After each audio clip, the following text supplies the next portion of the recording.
Hey guys, this is Mike, and you're listening to Feeling Twisty. I'm really glad you're here. A listener asked me to talk about a particular lecture of Neville's from 1967, The New Christology. Now, at first glance, this lecture seems like very Bible heavy, which is okay.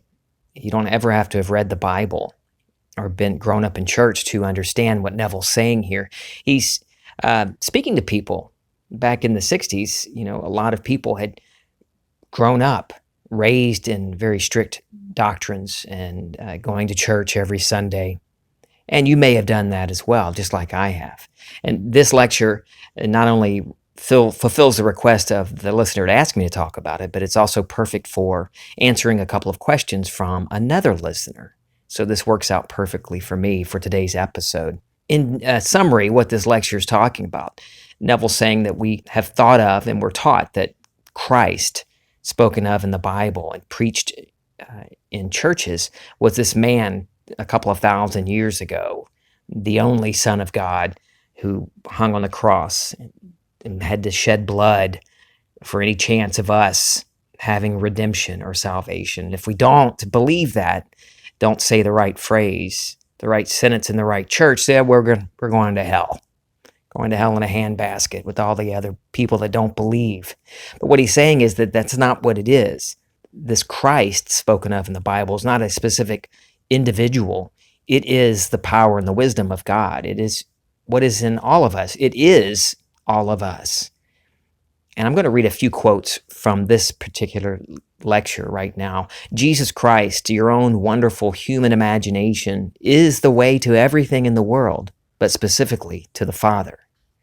Today, billions of dollars are being spent on anti-poverty programs, yet the one consuming thing we need, which will not cost one nickel, is a new Christology, a new way of thinking of Christ as the human imagination. Christ is the cause of everything, but as long as the churches mislead the world by teaching he is on the outside as one who lived and died 2,000 years ago to whom you should turn and pray, you will never find him. Poverty can never be overcome on the outside, no matter how much money is given to the poor. Only when the poor man is told that he is the source of all life and taught how to turn and pray to himself will he overcome poverty. So the outstanding need is to teach this new Christology, to tell everyone you meet that Christ is the human imagination. For without this knowledge, I don't care what you do, you will never bring your desires into fulfillment. Recognize your own wonderful human imagination as the only God, the only Lord Christ Jesus, for besides him there is no other. So the outstanding need this day is for a new Christology, a new knowledge of Christ, a completely new thinking of the human imagination. Until this is done, unnumbered billions will be appropriated to fight poverty to no avail. You can never give a poor man enough to satisfy him. And the day you stop giving, he will cut your throat. What Neville's saying here is that we need to take everything, all of these preconceived notions, everything that we were taught and held on to, believing that things outside of us are what needed to find redemption and find salvation, that we need to rely on the government for aid, that we need to rely on a church for salvation, or some person spoken of 2,000 years ago. That anything on the outside of us needs to be tossed in the long grass, heave it, get rid of it, and realize that Christ, that the Bible's talking about you and me. And this is a verse, this isn't in his lecture, but this particular verse in Galatians, I've never heard a preacher ever talk about this verse. I was raised in church, but it's in Galatians chapter 4, starting at verse 21. I'm not going to read the whole thing. But what it's saying there, Paul is saying, you know the story of Abraham, how he and his wife Sarah were very old and she was barren and couldn't have children. And then God told him he was going to bear a son. And so he hooks up with Hagar and they have a son, Ishmael. But then Sarah gets pregnant. This whole story, Paul says it right there in Galatians. This is an allegory. He's saying that Sarah represents the new Jerusalem from above, from within you. And Hagar represents the flesh, the natural. And it's all allegory. And in the beginning of the New Testament, whoever wrote Matthew puts Jesus in the lineage of Abraham. All the begats. Abraham begat Isaac and all the way through David and all the way to Jesus, connecting him.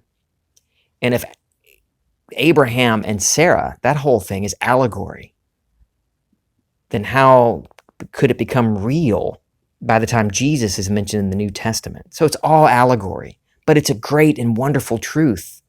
It's not the only text that talks about this. This has been taught for eons, that the power is within.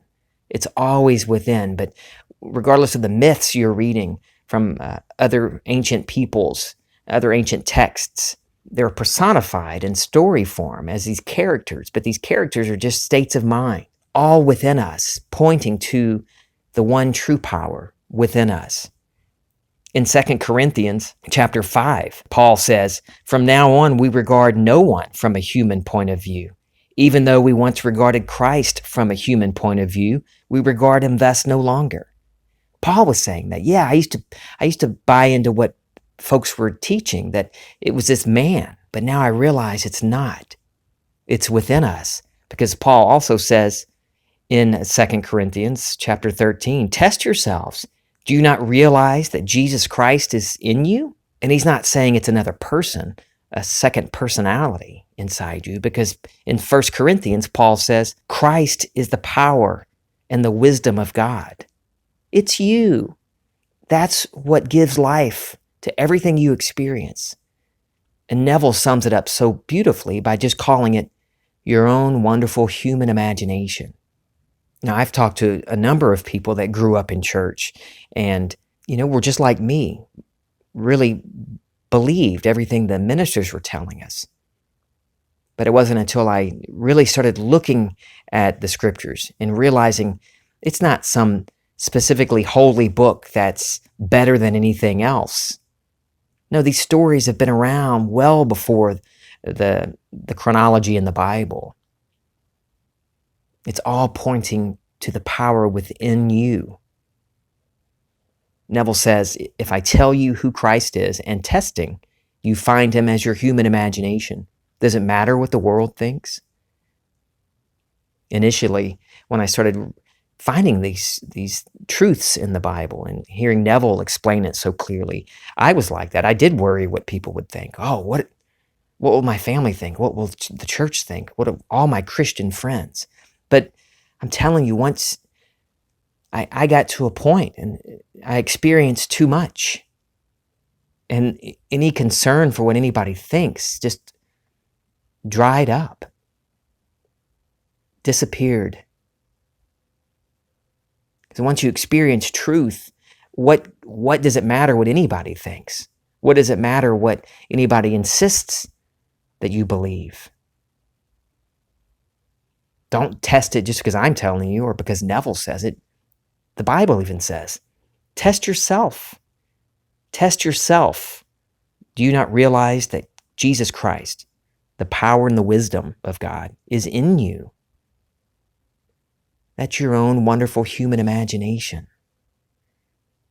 So in this lecture, Neville he talks about government aid and poverty programs, but it works for anything that you rely on outside of you.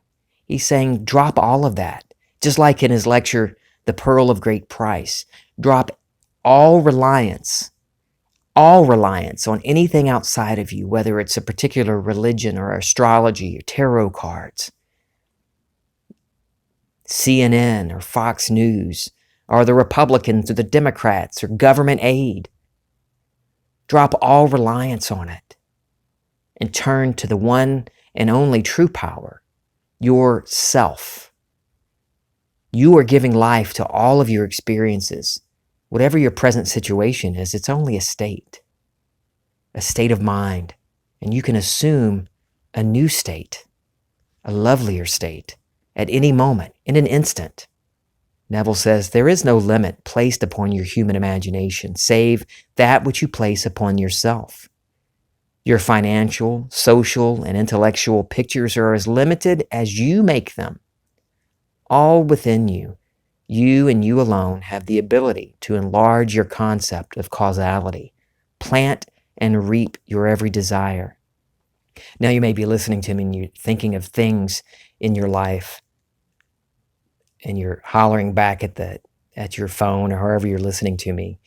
And you're saying, but Mike, I didn't cause this. I didn't do this and that and that.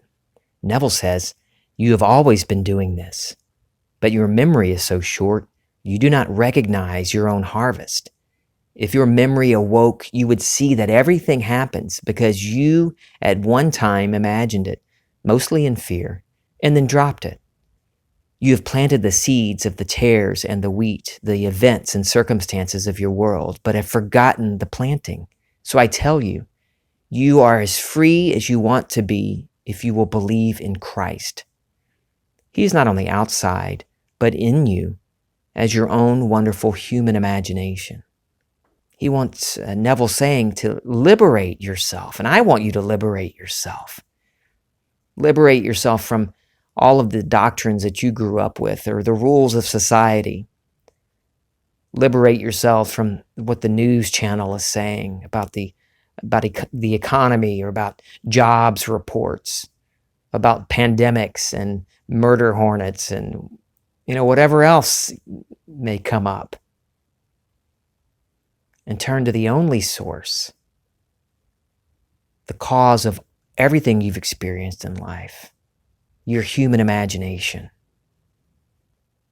So quit the begging and the pleading and wondering if it's God's will or what will the church think. Dump it all. Heave it out the window and turn within. Knowing what I want, reason may tell me I can't get it, and my senses may deny that I have it. But believing that my own wonderful human imagination is Christ and trusting myself, I assume I have it and drop it right there. I do not concern myself with what means will be employed for me to get it. I simply believe I already have it. I'm going to reread that last part. I do not concern myself with what means will be employed for me to get it. I simply believe I already have it. And that brings me to my first question from another listener. She mentioned several things in her recent email, and she wanted to know, asked me for some tips about, a couple of things she wanted. She said she wanted a new and free to her, no cost, bicycle, and a new and free wardrobe. And this quote from the new Christology is perfect for that. Knowing what I want, reason may tell me I can't get it, and my senses deny it. But believing that my own imagination is Christ, trusting myself, I assume I have it and drop it right there. I do not concern myself with what means will be employed for me to get it. I simply believe I already have it. So I would tell her not to worry about it being free. If I'm so concerned, and this is from my own experience, I used to do the same thing. Okay, I've got it. I want this, but I need it to be free. And then I just took a look at myself and asked myself, why does it need to be free? Because I believe I don't have financial freedom. I believe I'm broke, that I can't afford it. That's why I'm putting these conditions on it. It has to be free. I want to tell her just to let that go, that restriction that it has to be free. It certainly could be free. But go to the end of what you want. For the bicycle, now I know this particular woman knows the Western Gate, what Neville calls the Western Gate, using the sense of touch and imagination. Imagine you're on the bike. Feel it. Feel the seat on your seat. Feel the handlebars in your hands and the wind blowing in your face as you ride down the street. Enjoy the thrill of riding this new bike with no concern on whether it cost or if it was free. No concern whatsoever. Don't be concerned with the means on how you got to that point. Feel the bike under your body as you ride down the street. That's a suggestion. You don't have to do that, but that's a perfect way, a wonderful way to bring in the sense of touch in your imagination. And the new wardrobe. Feel the new outfit on your body or something like that. Clothing yourself or opening your closet, seeing all the wonderful new clothes. Whatever your end is, whatever implies your wish is fulfilled with no concern about how you got it. Going to the end opens up unlimited possibilities and in wonderful ways your wish can be fulfilled. So don't restrict it with it having to be a certain price or it has to be free. She also asked me for daily techniques concerning Neville Goddard's teaching. Well, Neville says that you're always assuming. You can never stop assuming. You could no more stop assuming than you could stop breathing and survive. So we're always assuming things into being. So my answer to that is not a specific rigid schedule of sessions and meditation, which is all fine. I love doing it. I love taking some time and just getting into the silence. But I don't always do it every day. I used to because I thought I had to, that I had to nail the techniques or follow some rules until I realized I was doing the same thing with what Neville teaches that I was doing with church. I was creating this dogma that I had to live by. If everything is coming from your own imagination, don't listen to anybody that says it has to be this way, a particular way. So I'm not going to give you any strict regimen to follow daily, except to tell you to notice your reactions to the events of the day. Notice what you're thinking and feeling, because that will tell you what state you're in, your dwelling place. And if you don't like the way you're reacting, it's time to get clear on what you want. What do you want to experience in life? And move into that new state of consciousness, that new state of being. Who do you want to be now? Assume that feeling and that desire by moving into that new state, that the need for it, the desire, the urgency for it, it falls away. It drops. Not because you're not going to get it anymore. No, because you've already moved into the state of mind, the state of being where you already have that. The money, the health, the relationship. So the burning desire is gone. You've planted the seed. And now all you need to do without effort is to sustain that feeling. And if you have doubt, you start thinking, well, maybe I didn't, where is it? No, remind yourself, I've already experienced this. I know that my imagination is the one true source, is the one true power, and that whatever I imagine and assume to be true will come about in this physical arena. It has to, because I've been doing it all along, my entire life. Every time you have a desire, even the silly things, accept them as done. Assume that it's done. You've placed your order. You've done it in imagination, and it must come about. She asked about an ongoing skin condition that she has, and we've talked about it before. And this quote from Neville's lecture, I Remember When, is perfect for this. He says, look at yourself in the mirror and dare to see radiant health and happiness reflected back to you. Then say within yourself, I remember when my reflection was so different. Persist in seeing your new image reflected there, and you will resurrect that state. Your image, your concept of yourself or of another, is in your own wonderful human imagination. Who is Christ? And Christ is the only God. God the Father and Christ your creative power are the same thing. Therefore, he has never left you. So every time you look at yourself in the mirror, see yourself radiant and healthy, and your skin is clear. Fall in love with that image.